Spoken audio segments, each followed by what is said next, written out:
Actualidad, espectáculos, negocios, deportes, todo en TV Radio Miami, la nueva televisión.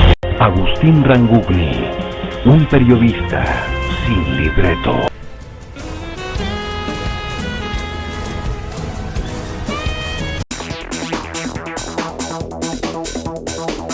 Bien, ¿cómo le va? Qué gusto de saludarlos. Aquí estamos, haciendo Portal Miami, programa que emitimos por TV Radio Miami, en asociación estratégica con Radio Miami Internacional y todas las emisoras que generosamente toman nuestra transmisión. A todas ellas, muchísimas gracias.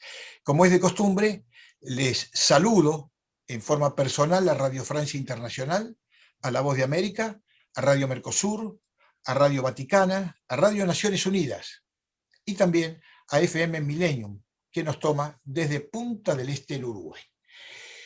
Bueno, el espectro político está bastante complicado y uno no sabe por dónde empezar. Si empezar por lo que ya lleva muchos años, como el caso Venezuela, y a otros casos también. Bueno, hoy día tenemos Colombia, que está en un verdadero incendio, San Salvador, Venezuela, que es más de lo mismo desde hace muchos años. O sea que, y tenemos la Argentina también, que está pasando un momento realmente dramático. No hay vacunas, no hay dinero, la inflación es galopante, el gobierno desde Cristina o Néstor Kirchner para aquí realmente ha puesto a los argentinos a sufrir y parece que todavía tienen pretensiones de seguir sufriendo, haciendo sufrir al pueblo. Pero vamos a conversar particularmente con yo diría un personaje de la política internacional, un hombre que se destacó en cada una de sus funciones que llevó a cabo. Estoy refiriéndome a Asdrúbal Aguiar. Él en su momento fue exministro de Relaciones Internacionales y también ex jefe encargado en Venezuela. Pero también fue secretario general de IDEA, donde integran allí 36 presidentes iberoamericanos de España y de las Américas. Es miembro de la Academia de Ciencias Morales y Políticas. Bueno, un hombre con una trayectoria y con un prestigio realmente valioso. Por eso me da mucho gusto darle la bienvenida. Asdrúbal, ¿cómo estás? Un gusto saludarte. Grato, placer saludarte y poder compartir contigo estos instantes. Tanto tiempo, ¿no? Sí, señor, y así que totalmente a tu orden. Bueno, Asdrúbal,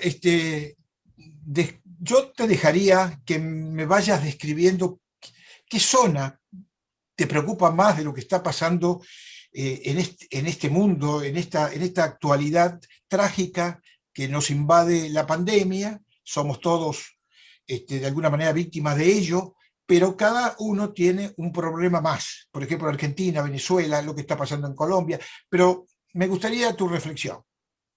Mira, si comenzamos por lo general, yo podría señalar que desde hace 30 años, a partir de la caída del muro de Berlín en el 89, hasta 2019, que se cumplen esas 3 décadas y son 2 generaciones, el mundo ha venido avanzando sobre una suerte de fractura de los grandes sólidos culturales de Occidente, los sólidos judeocristianos, grecolatinos, para quienes aprendimos y bebimos en las fuentes de la Revolución Americana y Francesa, los cánones sacrosantos de la República y de la democracia. Bueno, todo eso ha entrado en un proceso de liquideces y relativismos que en cierta forma evocan también a la misma obra Así habló Zaratustra de Nietzsche, que fue, por cierto, la última obra que leyó Hugo Castro antes de morirse en La Habana. Se la recomendó Fidel Castro, ¿no? Pues en esa estamos, hay un proceso de desajuste que me preocupa todavía más porque hemos tenido una suerte de proceso modelador que arrancó en Venezuela, para ponerle una fecha, 10 años después de la fundación del Foro de San Pablo. Ya en aquel momento, en los documentos del 90 y 91, Castro y Lula decían: abandonemos las armas, vamos ahora por la vía de los votos, pero eso sí, a través de los votos para quedarnos en el ejercicio del poder de manera permanente y acabar con esta democracia burguesa que nos ha venido dominando para poder cambiar las instituciones.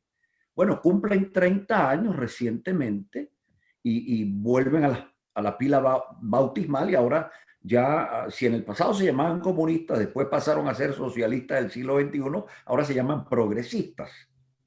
Y desde el ámbito del mundo del progresismo poblano, alrededor del Grupo de Puebla, vienen unas nuevas directrices.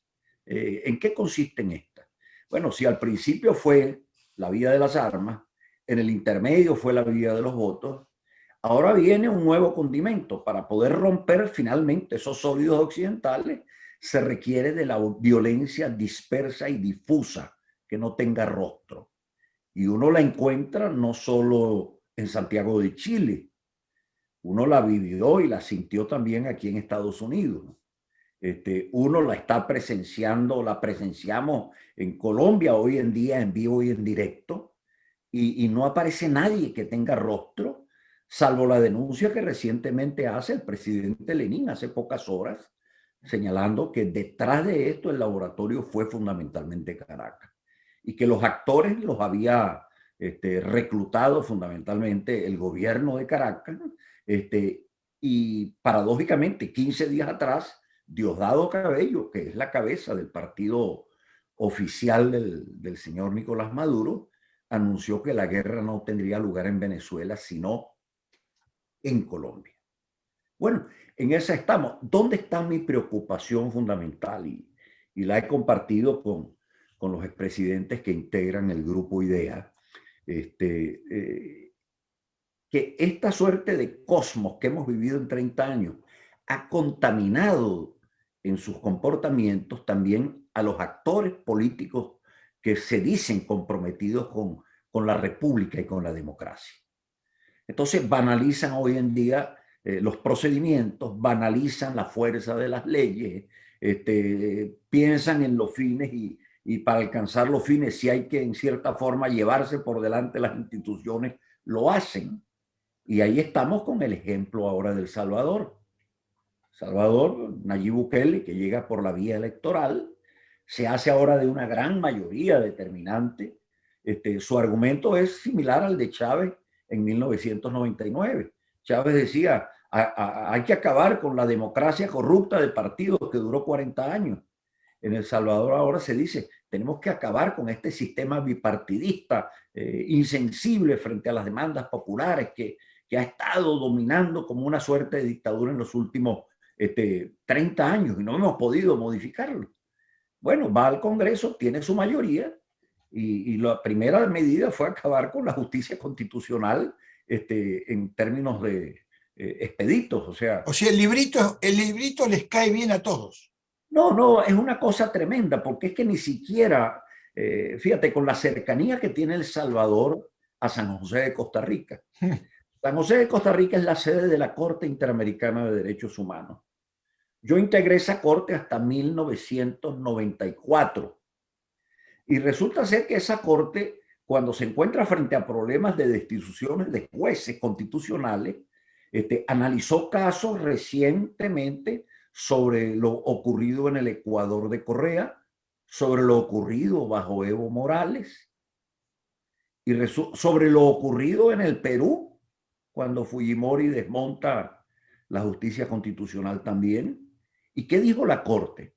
Bueno, a través de juicios políticos, los parlamentos que nombran a los magistrados supremos los pueden destituir. Pero resulta ser que para hacer eso, los parlamentos tienen que fundarse en una ley que diga por qué causales se van a destituir a esos jueces. No basta esto, es necesario que adicionalmente exista un procedimiento debido que se cumpla para esto, y que también se le dé al juez invitado a la remoción a que se defienda, que ejerza el derecho a la defensa.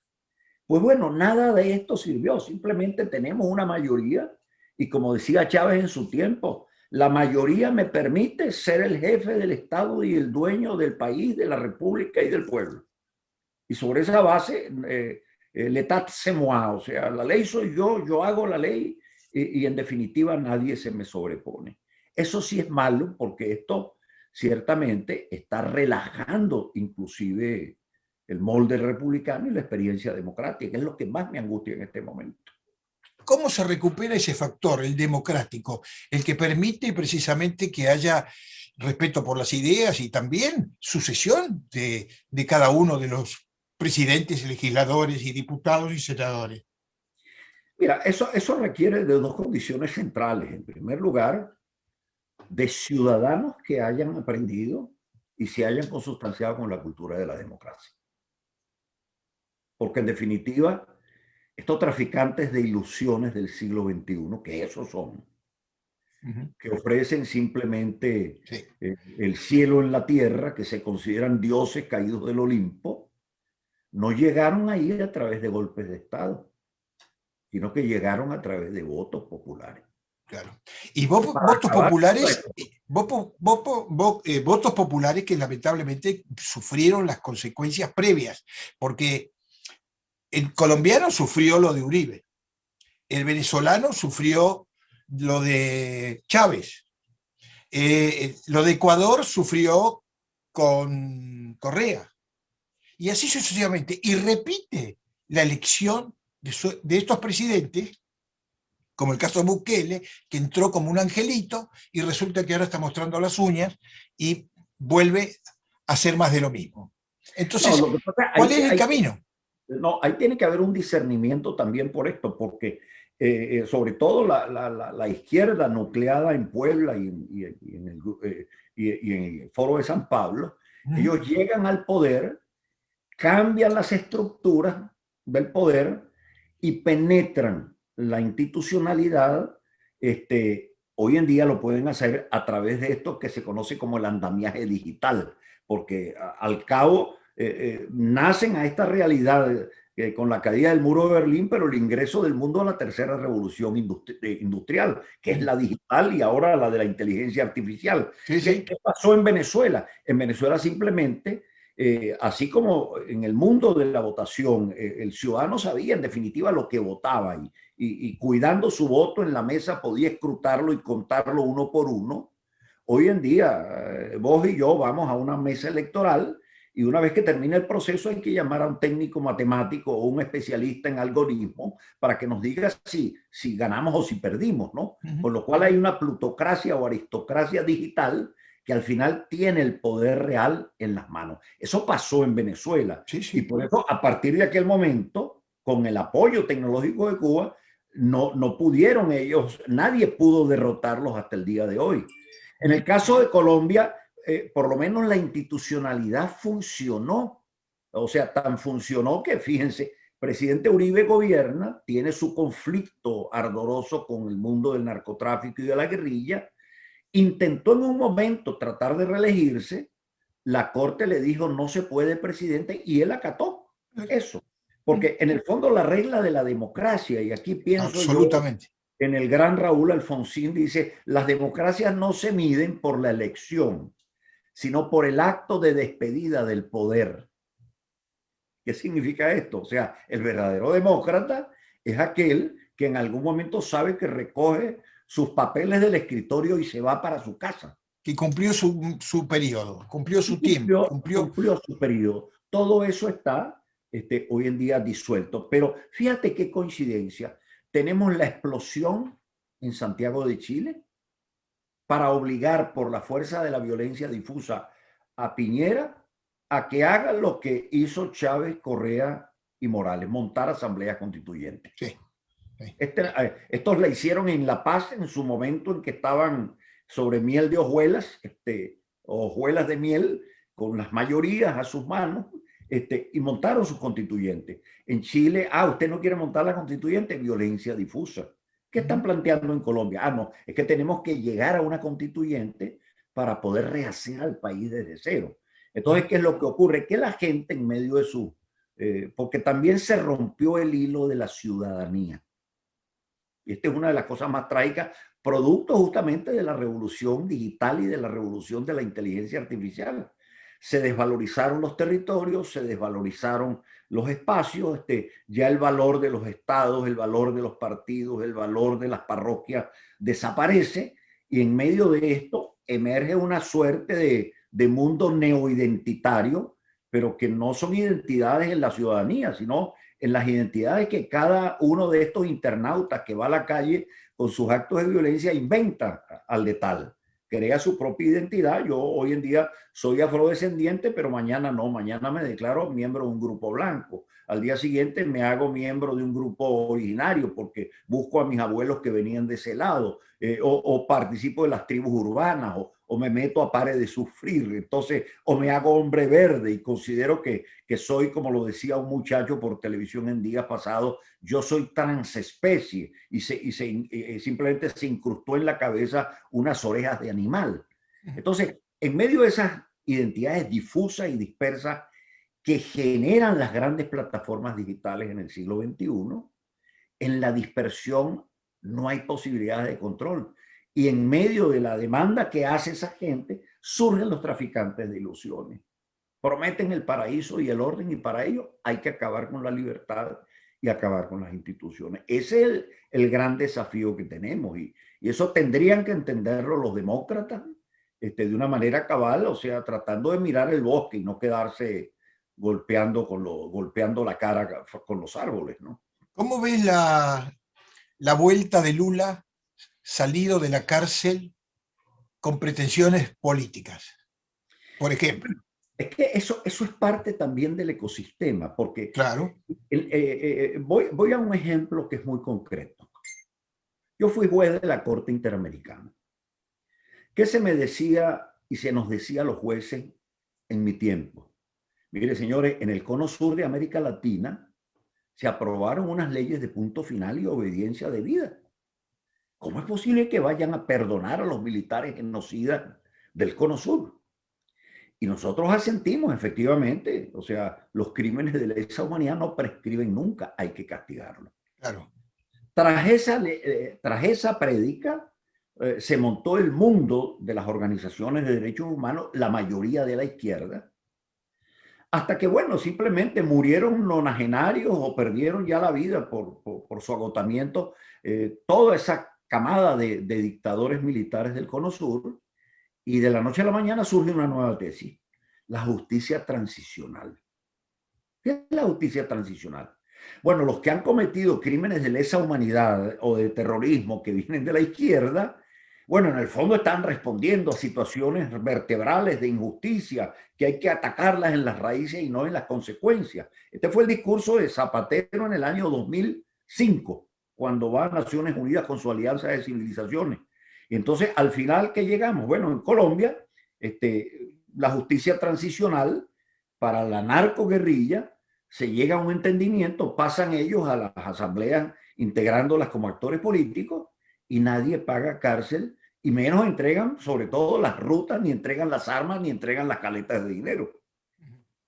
Entonces uno dice, bueno, ¿en qué estamos? Esto es una suerte de doble rasero. Cuando uno tiene eso como efecto modelador, ¿qué discernimiento hay entre el crimen y las leyes universales de la decencia? Vamos a llamarlo en términos concretos. Entonces yo digo, allí no hay posibilidad de reconciliación ni de diálogo en medio de esta disolución si no median criterios claros en materia de justicia. Asdrúbal, ¿qué cambio puede impulsar a América Latina lo que acaba de suceder en España? Mira, uno podría pensar que lo que ocurrió en Madrid y lo que pasó en Quito puede ser el Waterloo del progresismo. Podría uno pensarlo. Lo que pasa es que sería no conocerlo, ¿no? Yo veo a Pablo Iglesias en Madrid y dice que, bueno, que se retira de la política.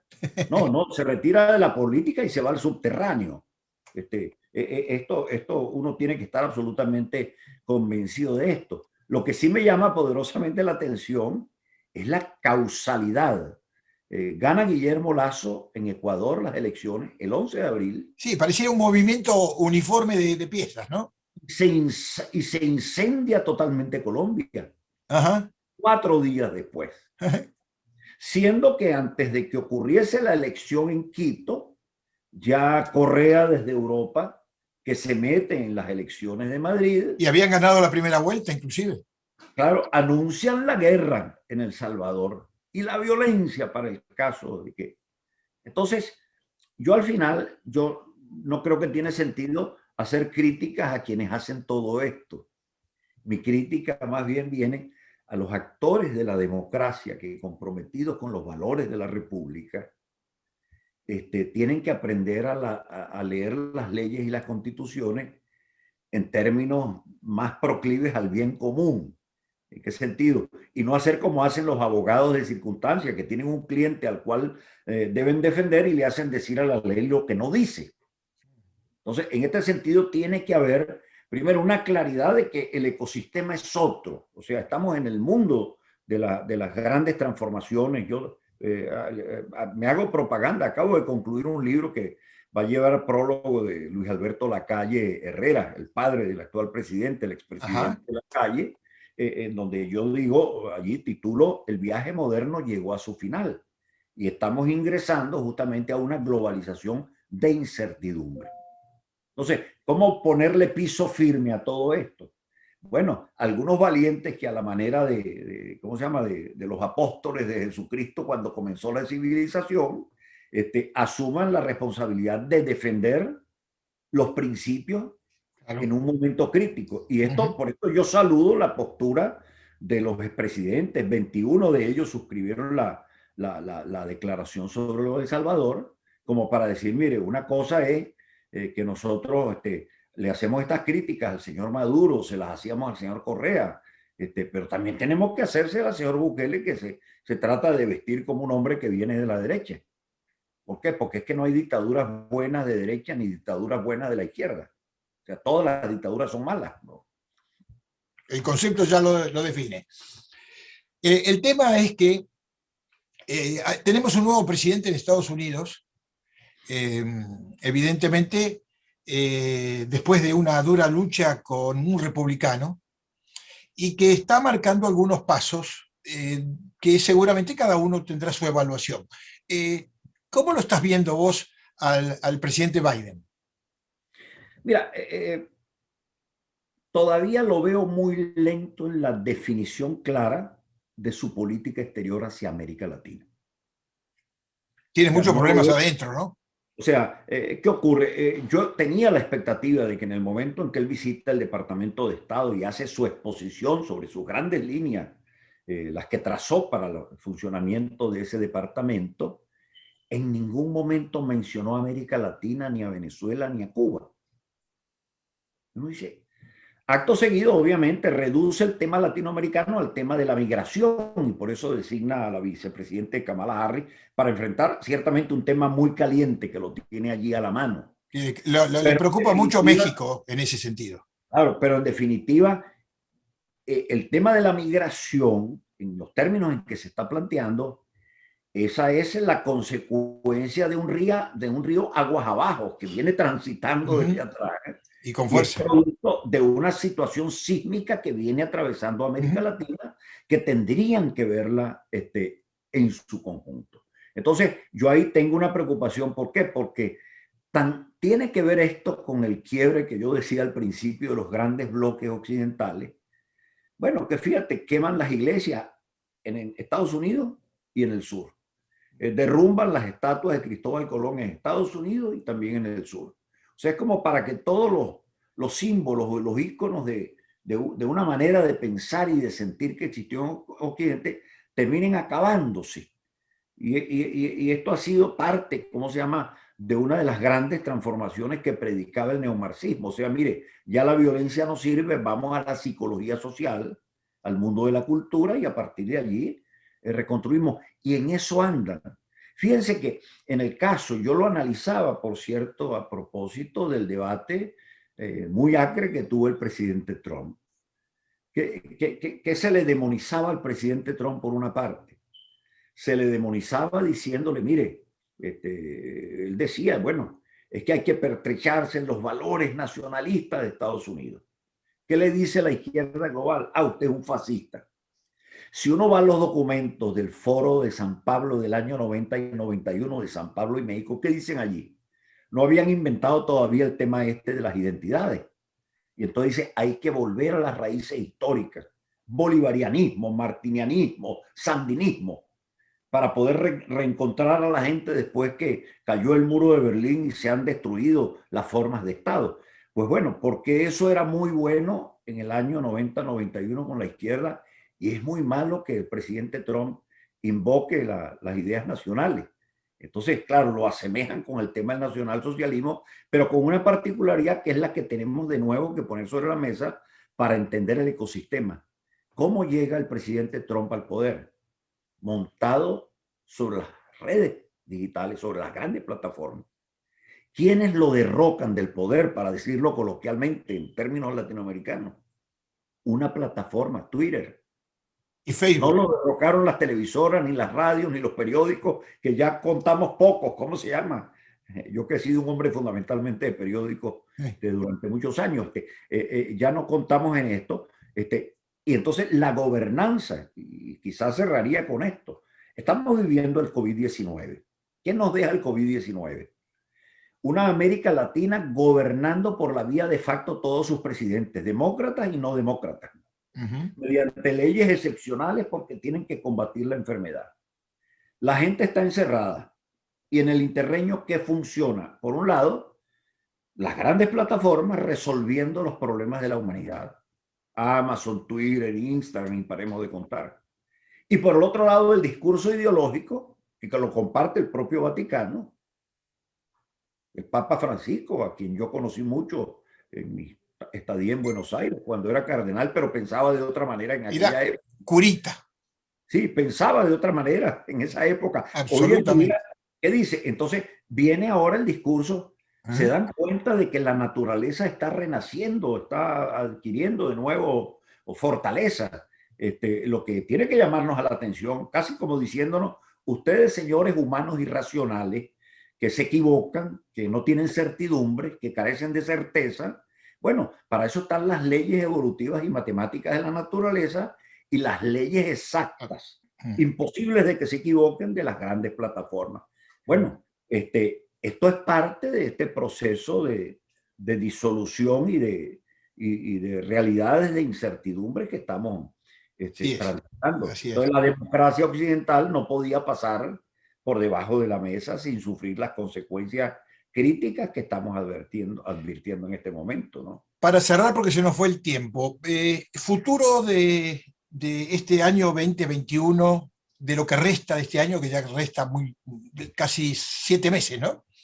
¿Qué le espera a Venezuela en estos 7 meses? No, yo creo que absolutamente nada. O sea, yo no va a cambiar nada. Yo no quiero ser pesimista porque en definitiva hay una realidad que no podemos olvidar, y yo lo digo con conocimiento de causa. En agosto del 99, el gobierno venezolano de Hugo Chávez Frías, apenas estrenándose en el ejercicio del poder, esto está documentado, esto no son especulaciones de las redes, firmó un acuerdo de convivencia y de coexistencia con el narcotráfico colombiano y con la FARC.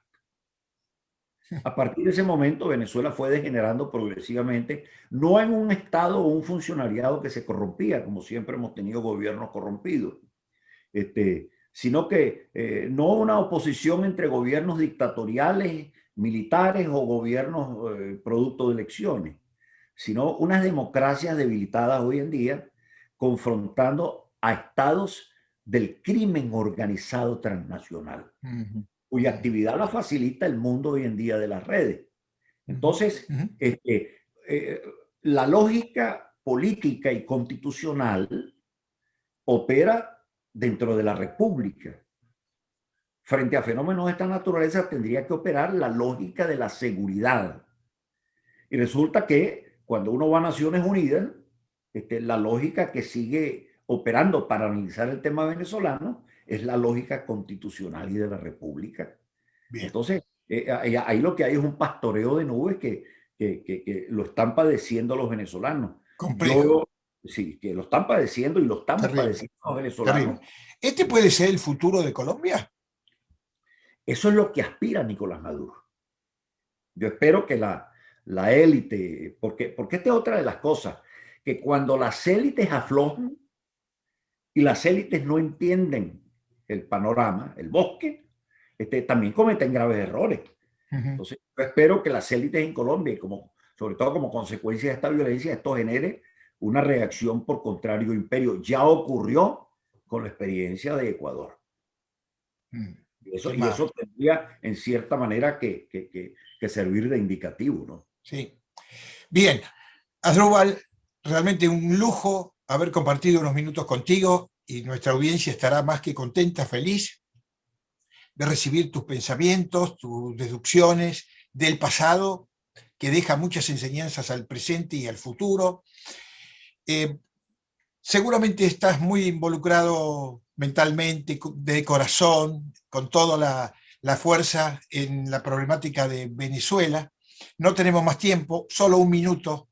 ¿Qué pensás hacer por Venezuela en lo que te queda? Bueno, en el curso de los últimos 10 años, en el curso de los últimos 20 años, perdón, he escrito sobre Venezuela. Ajá. Sí, sí, lo sabemos. 10 libros, 10 libros. Ahí está la memoria. Ese es el testamento. Y en el fondo, yo creo que eso es lo que puedo dejar. El Sigo testamento. trabajando todos los días a Sí, través sí. de IDEA como secretario general del grupo de expresidentes, que somos unos observadores cotidianos de la evolución democrática en el hemisferio. Así que nuestra trinchera de lucha es esa. Pero a mi patria en lo particular le he dejado simplemente la memoria histórica. Cada quien la asumirá, la verá, la analizará, simplemente para que no se golpeen con las piedras de nuevo, una vez que cambien las circunstancias, ¿no? Un lujo y un agradecimiento de mi parte a estos minutos que generosamente compartiste con nosotros. Muchas gracias, Asdrúbal. Un fuerte abrazo. Gracias. Igualmente. Asdrúbal Aguiar, uno de los personajes más lúcidos, y yo diría de aquellos que marcan ruta, ¿no? Y que deberíamos tener por lo menos alguno de sus libros al lado para guiarnos un poco y entender lo que está pasando en el mundo. Se nos fue el tiempo, pero bueno, un premio que comparto con toda nuestra audiencia, haber compartido un rato con el doctor Asdrúbal Aguiar. La pausa y volvemos.